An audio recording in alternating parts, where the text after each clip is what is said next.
We got streams to watch. Want awesome Pokemon experiences and fails live? Follow me with notifications on over on Twitch to join me and others on great Pokemon adventures. I also have a Pokemon Crystal randomized Nuzlocke over on MysticalGaming going on. Links will be in the description below.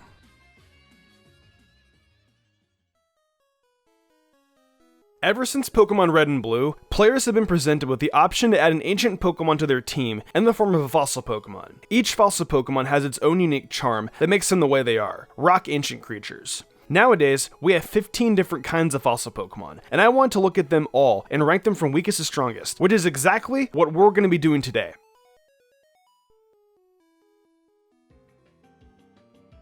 From looking into abilities, moveset, and competitive usage, I found that the weakest fossil of them all is the armor fossil Pokemon, Bastiodon. There is nothing inherently wrong with Bastiodon, however it's very lacking compared to most of the other fossils. Its best ability is Sturdy, which allows Bastiodon to take one hit from full HP. This is most likely to get some Stealth Rocks up. Then due to its really low speed stat at just base 30, it'll get knocked out the very next turn. Another note is Bastiodon's Rock Steel typing, which in all fairness, sounds like a pretty good defensive typing. But being 4 times weak to both fighting and ground makes Bastiodon very vulnerable to moves like Focus Blast, Body Press, Earthquake, or Earth Power. These are all very common moves in the Pokemon Sword and Shield metagame. Even before Sword and Shield though, Hidden Power Fighting and Focus Blast were pretty common moves for special attackers with access to those moves. I will however give credit where it's due. Bastiodon, being the armor fossil Pokemon, most certainly shows with its 168 base physical defense and 138 base special defense. But that is also the biggest weakness of Bastiodon. With no offensive stats to save a slow tank, Bastiodon is built like a solid wall, but with enough raw power, even the strongest wall crumbles. Galar brought us the option of fusing fossils into these horrible things that probably shouldn't exist, and some of them most certainly missed a mark. Arctovish, I have to say, is definitely one of those examples. Now, Arctovish is an interesting specimen in the fact that there is another version of itself which is just so much better than it, which we'll talk about later on down the line. Looking at the best thing about Arctovish first is its base stats. It's a very overall balanced Pokemon with stats between 80 and 100 in all stats, bar the low base 55. But that's where things slowly begin slipping for this monstrosity. With abilities like Water Absorb, Ice Body, or Slush Rush, and a mediocre move pool consisting of mostly Ice, Water, Rock, and the occasional Bite coverage, that doesn't really bring much to the table. Arctovish, however, does have a great signature move in Vicious Rend, which is a base 85 power physical water move that doubles in strength if the user moves before the target. Unfortunately though, with that 55 base speed, that doesn't usually meet those conditions. And while those rounded stats just don't quite fit with the incredible stat distributions of Galar otherwise. Walls are tanky beyond belief, and offense shoots through the roof. Meanwhile, Arctovish is trapped right in the middle. Unfortunately for Arctovish, that's not good enough, which puts it as the second weakest fossil for my research. Okay, Rampardos, I see you having that great high attack stat. You got Head Smash, Zen Headbutt, Iron Head, and that Sheer Force? Okay, I like that. So far so good, Rampardos. But what's this? Bruh, what's up with this speed and defense? You're trash, dude. Get out, man. Get out. On Route 111 or the Mirage Tower in the Hoenn games, players are presented with a choice between the Claw or the Root fossil. Unlike me, if you chose the Claw fossil, you are granted the revival of Anorith and Armaldo. Armaldo is a pretty good lower tier Pokemon with its offensive potential released on rain teams. Now, I am well aware of Armaldo's base 45 speed, but looking at its HP at base 75, attack at 125, and defense at 100, the well-rounded special defense at 80 as well, Armaldo more than proves itself worthy compared to the tragedy of that last century. Moveset-wise, we see Armaldo with access to stuff like Liquidation, Aqua Jet, and Aqua Tail for those rain sets, and more conventional defensive moves like Stealth Rocks, Toxic, Rapid Spin, and Knockoff. Defensively, Armaldo has quite a few weaknesses due to it being part bug. However, you can protect Armaldo with battle armor, which negates crits, removing just a bit of RNG. Sadly though, that is as far as Armaldo goes, and that's why it's here as the 4th weakest fossil Pokemon. Honestly, I forgot about this Pokemon for a second when doing research for this video. And really, when its counterpart is so great, who actually remembers Aurorus? It's not terrible, but it's very subpar. The Rock-Ice typing is one of the more unfortunate fossil type combinations in the game. Ice is easily the most fragile typing in the game, and the Rock type does not support this enough either, adding on a 4 times weakness to fighting and steel, as well as the 2 times weakness to ground types. Stats-wise, things are pretty alright, with 123 HP, 99 special attack, and 92 special defense. However, it does have an ability called Refrigerate, which gives Aurorus access to a base 108 power stab move, Hyper Voice. As I'm sure you guys know, Refrigerate changes normal type moves to ice types instead, and increases the damage by 20%. That's a decent ability, but with the horrendous speed and typing combo, it just delays the inevitable for poor Aurorus. Aurorus' other ability is Snow Warning, which sets up Hail for potential Slush Rush or Hail Team, but sadly, due to the lack of Aurora Veil, Aurorus will be forgotten for that role too. Quite a leap from its other Dino Amalgamation counterpart, we find Arctozolt, the electric ice type frozen chicken. Its design is very...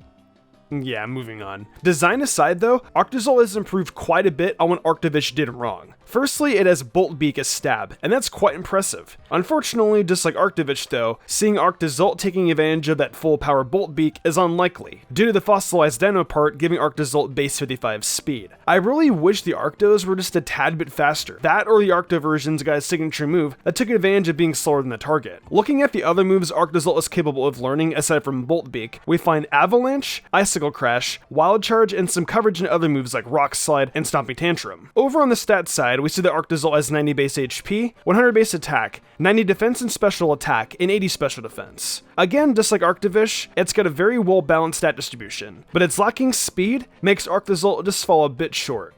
Sweet! I get to talk about my favorite rock type Pokemon, Cradily. Cradily is one of the more unique fossil Pokemon, being a grass and rock type. As some of you may know, the grass type is generally associated with being a support type. So essentially, Cradily is the support fossil Pokemon, and it actually does a decent job. Cradily has access to moves like Giga Drain, Ingrain, Leech Seeds, Stealth Rocks, and a bunch of other great support attacks. Its unique typing really makes it a standard mid-tier Pokemon with a nice set of support moves. I feel it actually places around mid-tier in terms of just grass types as well. One of the main reasons why I think this is not only because of its great support-based attacks, but also because it has the ability Storm Drain. This really helps provide a water cushion for your team, and not only that, Cradily's special attack goes up one stage as well. Lastly, in terms of stats, its defensive capabilities are pretty mid-tier as well. Cradily divides the line of who the better fossil Pokemon are, and you guys will see what I mean as we progress through the list. Bottom line though, Cradily just does its job right very well for a fossil Pokemon and for a support type. Cradily has the ability to help your team stall out, HP gain, and also provides a nuisance to your opponent. In doing this, your opponent will feel enraged, which is great, so thank you Cradily.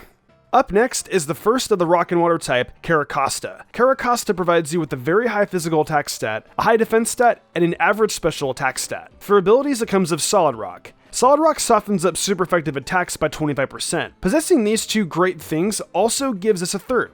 Carracosta has excellent stab attacks, a fun bit of coverage, and the all-powerful move Shell Smash, which ups attack, special attack, and speed by 2 stages. However, its defenses are cut by a stage. All of these skills are fantastic to have, and it really paves the way for just how great the other two water rock Pokemon are. What makes Carracosta place lower than them is its speed. That's literally the only reason why Carracosta is the lowest. It's not horrible by any means, it's just the other rock and water types outclass it. Swipsum is great, but it is on the others as well.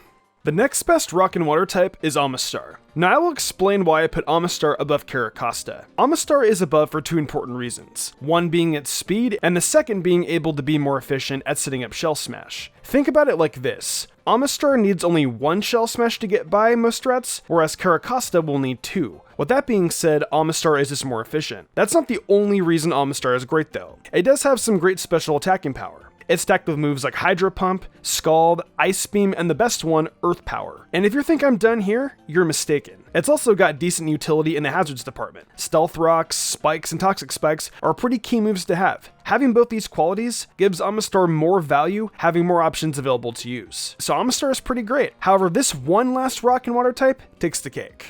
I am so sorry to interrupt the water rock talk. We have a Pokemon that just needs to sneak onto this slot real quick. Archeops flies its way here with its amazing physical attack, special attack, and speed, aided with its amazing set of stab attacks and coverage across the board. One of the main reasons Archeops is so high is due to it having access to the move Acrobatics. I'm sure you guys have all heard me talk about this move plenty of times already, but we have to bring it up again. Acrobatics is a 55 base power move, which is doubled if not holding an item. That's 110 base power on 140 physical attack. That is a major hard-hitting attack. Its rock moves are also nothing to sneeze at, with moves like Stone Edge and Rock Slide. The ultimate rock stab attack it gets though is Head Smash, which is beyond words. The recoil, however, is unfortunate. You guys get the idea though, it's completely utterly destructive. The one downside though is its ability Defeatist. Defeatist makes it so that if Archeops' HP is halfway gone, its attack and special attack will also be halved. So that's the main unfortunate part why Archeops can't be higher. However, being in the top 6 is very impressive, barely touching God territory. So I will give Archeops major respect.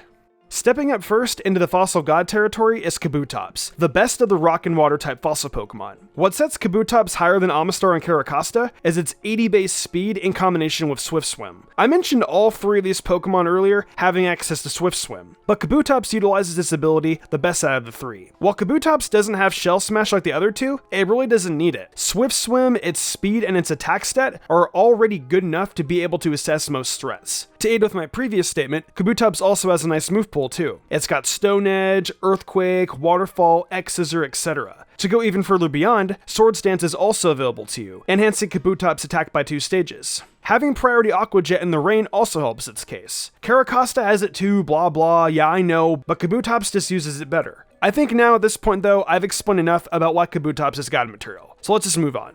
Now this is something Pokemon fans wanted for a long time. A proper T-Rex fossil Pokemon, and Kalos sure delivered. Tyrantrum is a phenomenal fossil Pokemon possessing 2 great abilities in Strongjaw and Rockhead. Strongjaw increases all bite-based attacks by 50%, except for Bug Bite, but that doesn't really matter because Tyrantrum doesn't get that anyways. Its second great ability, Rockhead, removes all recoil damage from recoil moves. A great example of this is Tyrantrum's best stab move, Head Smash, which is a base 150 power rock-type move that under normal circumstances does half the damage you dealt in recoil. In addition to that, Tyrantrum has a wide variety of coverage moves, and in my opinion, the best setup move in the franchise, that being Dragon Dance. Dragon Dance increases both physical attack and speed by 1 stage at no cost. With a dominant base 121 attack and a pretty decent speed stat of 71, Dragon Dance will surely aid Tyrantrum in its quest for destruction. This is one mad T-Rex that most certainly delivered on people's expectations, but there are still a few fossil Pokemon that do outclass this ferocious monster. Returning back again to the Generation 8 fossil amalgamations, we now have the fossilized bird and Drake combination, Dracozolt. Being a dragon electric type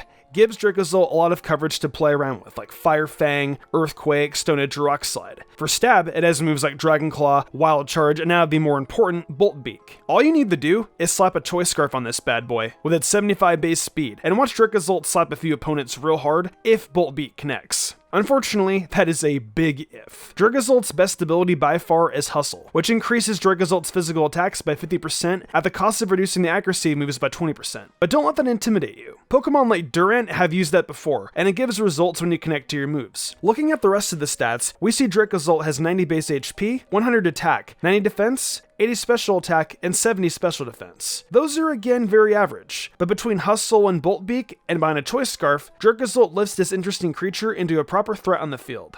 All this interrupt this Galar discussion to throw in the last of the original fossils from back in Pokemon Red and Blue, Aerodactyl, which is also given a Mega Evolution in Pokemon X and Y. What makes Aerodactyl soar so high on this list is its 130 base speed. That makes this ancient Pokemon the fastest on this list by 20 points over Archeops. But unlike Archeops, Aerodactyl doesn't have many drawbacks to its great speed. Aerodactyl is also capable of enhancing it with Mega Evolution. Now I know that Mega Evolution isn't a feature in Sword and Shield, but we can't talk about Aerodactyl without mentioning its greatness in Generation 6 and 7. When it Mega Evolves, it trades Unnerve, Rockhead, or Pressure with Tough Claws, which increases damage done by physically contacting moves by 30%. This ability supports moves like Crunch, Aqua Tail, Iron Head, and Aerial Ace. Unfortunately, as you just saw though, there aren't many good stab moves supported by Tough Claws. Players have been asking for a good while now if Aerodactyl can get Brave Bird or Head Smash, but that's probably the way they chose to limit Aerodactyl, the same way they gave Archeops Defeatist. That aside, however, Aerodactyl has great stats, a very versatile moveset, access to Mega Evolution, and a great set of abilities. What more could you ask for? Now I'm sure you all saw this coming. This monstrosity was recently banned in the Smogon OU format for forcing team builds to be able to deal with this guy. I'm of course talking about Mr. Fish himself. Just like how Dracozolt has Hustle and Bolt Beak, Dracovish has been gifted the move Vicious Rend, which is further enhanced by the ability Strongjaw, boosting all biting moves by 50% like I mentioned with Tyrantrum. So let's do some math. Vicious Rend has 85 base power. If Dracovish moves before its opponent, the 85 base power is doubled to 170. Then that damage is further boosted by another 50% from Strong Jaw. On top of this one incredibly ridiculous feature, Dracovish can also use moves like Crunch, Psychic Fangs, Ice Fang, Leech Life, etc. With 90 base attack and 100 defense alongside the 75 base speed, Dracovish is a menace and deserves the name it has got. That choice-banded Vicious Rend is capable of two-shotting Toxapex with a resisted move. That is insane. In the rain, a fully defensive Toxapex will take at least 70% from a choice-banned Adamant Dracovish. How this was allowed to exist is beyond me, but it does, and I'll be honest, I love it. Well, that pretty much wraps up this analysis of our fossil Pokemon rank. I thought I did a pretty good job at ranking these, so I hope you guys enjoyed them. If you guys disagree with any of the placements of these Pokemon, feel free to let me know in the comment section down below. I would love to hear you guys' thoughts on them. If you enjoyed the video, why not leave a like and subscribe to my channel with notifications on, that way you never miss an upload. If you want to support me further, consider following my Twitch where I stream all sorts of games from Pokemon to Fire Emblem to Zelda and much more. I also have an anime channel called MysticSage, where I do anime reviews, rankings, and countdowns. So if you're interested in that kind of content, go ahead and check that out as well. If you want to support me even further and gain cool perks, check out my Patreon. These lovely people have all given me their support over there, and I couldn't be more grateful to them. I think I'm gonna wrap this up though. I'm Mystic Umbreon, and I will see you in the future for more awesome Pokemon content.